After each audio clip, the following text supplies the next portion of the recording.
আমাদের প্রত্যাশা হলো সারা পৃথিবীতে যেখানে মুসলমানরা নির্যাতিত নিপীড়িত সেখান থেকেই মুসলমানরা যেন তার নিজের সক্রিয় নিয়ে বাঁচতে পারে, নিজের ভূমিতে দাঁড়াতে পারে। বিশেষ করে ফিলিস্তিনি মা বোনদের উপরে যে নির্মম ভাবে হত্যাযজ্ঞ চালাইতেছে ইসরায়েল, আমরা তার তীব্র নিন্দা জানাইতেছি।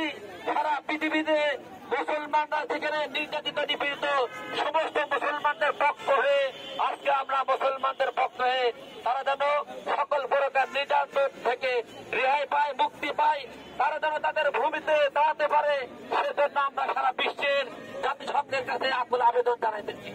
বিশেষ করে আমাদের ইসলামী যুব আন্দোলন এবং যারা আছে সকল ভাইদের কাছে বিনীত অনুরোধ করব, আমাদের আন্দোলন এখানেই শেষ নয়।